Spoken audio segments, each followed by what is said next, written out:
Normalement, le département n'était pas concerné. Parce que et c'est ça que j'avais dit aux alliés.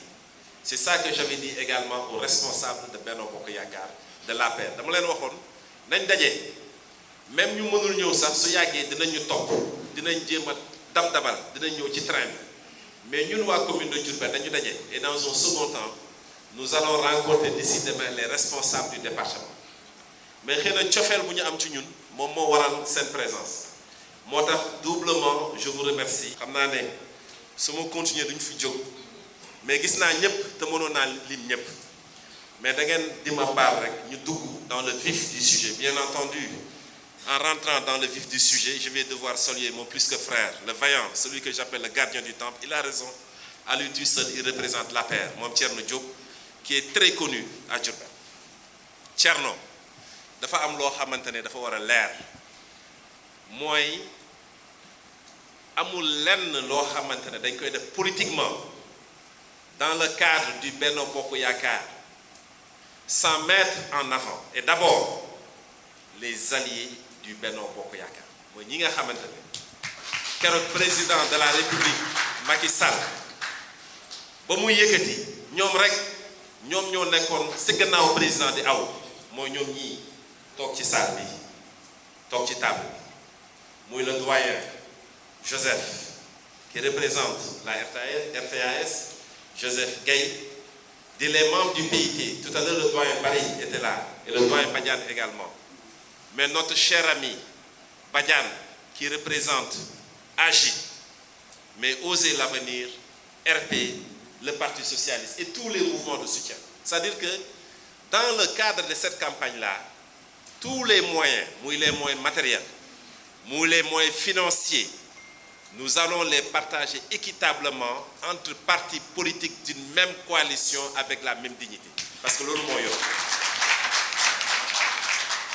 et je vous remercie pour votre présence. Parce que selon nous, vraiment c'est l'APR encore avec leurs problèmes. Nous avons rencontré. Selon nous, parce que c'est vrai, Moustapha Gueye bëggoon naa ko xam.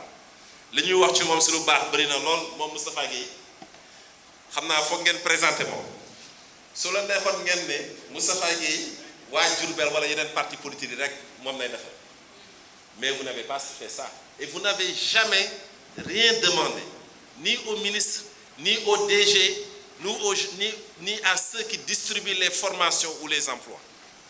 Donc je vais pas faire un mea culpa parce que politique am na lu muy doxee mais en tout cas man sous ma coordination les alliés seront replacés au centre des intérêts de la coalition, en tout cas ici à Diourbel. Loolu nag su weesoo damay dugg si li nga xamante ne moom moo ñu fi indi tey moom mooy la candidature de Amadou Ba parce que les gens se posent beaucoup de questions. Pourquoi nous n'avons pas encore démarré? Peut-être parfois, peut-être, je dis bien peut-être, que finalement la coalition Benno Bokk Yaakaar moteur diesel, ça démarre lentement. En tout cas, en 2012, Thierno, on était là. C'était le cas. Les élections qui ont suivi également, di dorante ay jaasi, di jamante ay paak. Mais finalement, nous nous sommes retrouvés, nous avons battu campagne et nous avons gagné. Même si par ailleurs à Diourbel, nous n'avons pas eu la victoire. Peut-être que là, la situation est un peu différente. Mais man, au niveau d'information qui est le mien, moi, il n'y a aucun nuage, en tout cas à l'heure où je vous parle, entre les deux patrons. Mon information, donc c'est l'information que je partage avec vous. Amadou Ba est le candidat de la coalition Benno Bokk Yaakaar. Defe naa loolu Macky Sall wax na ko du benn, wax na ko du ñaar, wax na ko du ñett. Maintenant, les gens peuvent interpréter. Mën nañu wax ne wéy Fatou Diané moo gën a jege Amadou Ba ci gouvernement bi. Pourquoi Fatou est sorti du gouvernement? Je pense que tey Fatou su fi toogoon dina leen wax lu mu wax ak président ba mu génn ko ci gouvernement. Mais waruñu xalaat mukk ne c'est parce que tout simplement elle est proche de Amadou Ba. Non. On peut, il y a d'autres explications. Mën nañu wax ne peut-être c'est parce que on veut la libérer pour qu'elle se mette au service exclusif du parti.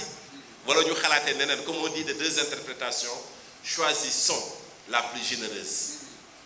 Mais nous sommes en train de perdre du temps et ça se répercute, ça se voit au niveau national, mais ça se voit surtout à Diourbel.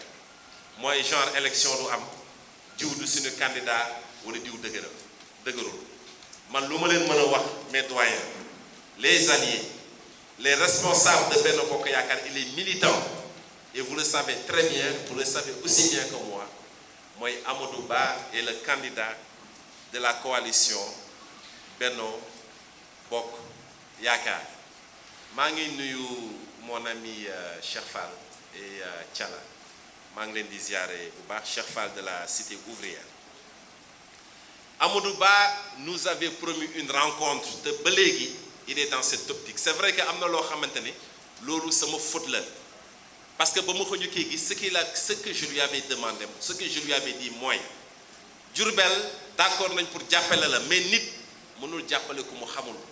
Donc il va falloir que vous recevez dans un premier temps les alliés avec les responsables ñu waxtaan ak yow saafonte ak yow jàmmante ak yow jàppante ak yow ni ñu koy waxeeti sax kóllëre ba si lii ñu jëm jàpp bi yomb. Finalement j'ai eu beaucoup de propositions de sa part et il s'agissait notamment la plus importante mooy ma jël les responsables indi leen Dakar et moi j'ai estimé que loolu dafa doon métti ci yenn yi et moi je lui ai dit parce que il était prévu qu'il fasse une tournée mais comme lu ñuy wax rek jaam ak bëgg-bëggam yàlla ak dogalam. Finalement il n'est pas venu à Diourbel mais il s'est toujours prévu, il va venir à Diourbel. Actuellement son parcours politique, son programme politique mooy su jógee Mbacké en principe day dem Darou Mouhty. Actuellement il est à Mbacké, su jógee Darou Mouhty dina dem Kébémer, su jógee Kébémer il va faire Saint-Louis, su fa jógee il va faire le nord du Sénégal, notamment le pays Halpulaar, su fa jógee dina wàcc ñëw Kolda, su jógee Kolda il va venir nous voir à Diourbel. Donc loolu moom mooy le programme en tout cas qui est initialement retenu. Su neexee sunu borom programme boobu nay appliqué.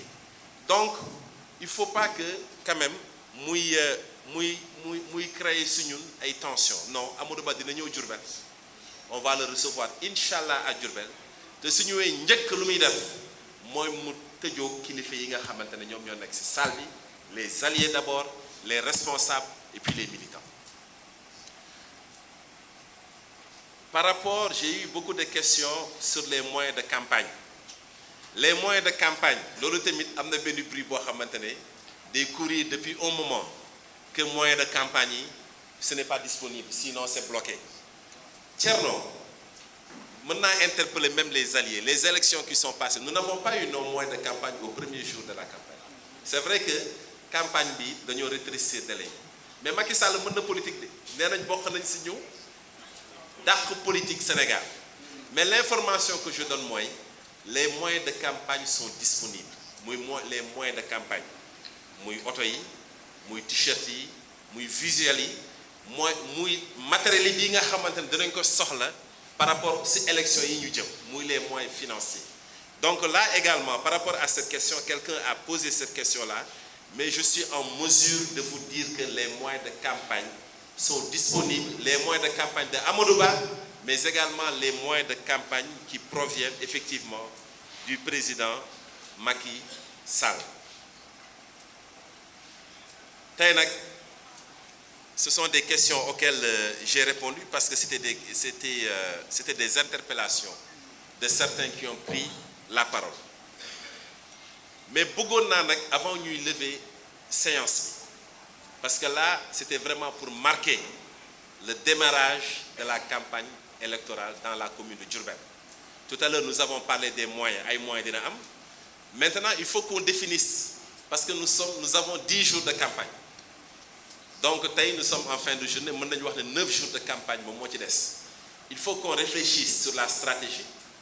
Il faut que ñu xam yan structure, tout à l'heure quelqu'un a posé la question, ak yan structure dañuy demee sur le terrain, ndax dañuy dem ak ay comité électoral wala dañuy dem ak ay structure légère wala dafa am lu bees loo xamante ne dañ koy créer pour dem dans les quartiers, pour dem dans les différentes communes. Moi je vais pas répondre à cette question-là. Question boobu yéen a ciy répondre, vous les alliés, et vous les responsables, vous les militants, yéenay répondre à ces questions. Moi, ce que j'ai des propositions, bien entendu, parce que xam naa ne suñu duggee dans ces considérations-là, on peut encore donner la parole à tout le monde, mais dans ce cas-là, 5 heures du matin, taxul ñu pare. Parce qu'en réalité, mbooloo du réfléchir. Mais nous avons des plateformes, on peut y réfléchir rapidement. Réflexion, du nekk ay 48 heures, non. Ce sera des réflexions rapides. À partir de demain, nous débloquer, et puis nous sommes en campagne. Il y a des gens qui ont parlé des visites de proximité, ou bien on charge des personnes qui vont travailler sur ça, qui vont réfléchir sur les programmes, sur la stratégie. Après, on partage ça dans les groupes, nous validons et puis nous avançons. Pareil sur la stratégie. Donc voilà, messieurs, dames, messieurs les responsables, les représentants de partis politiques, mesdames, messieurs, militants et militantes. Donc, lolo la waxoon naa ko partager ak yéen pour dire que moi personnellement je suis prêt et je sais également que en tout cas la famille politique, la tendance politique, je ne vais pas m'exprimer en termes de tendance, mais en tout cas ceux qui m'accompagnent man xam naa ne pare na.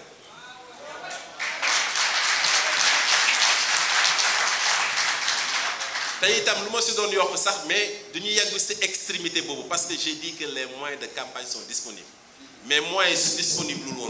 Moi, je prends l'engagement de sortir les mêmes moyens que 2012 et vous donner ça dans la campagne. Mais parce qu'encore une fois, les moyens sont débloqués. J'ai eu à les vérifier personnellement et ils sont disponibles.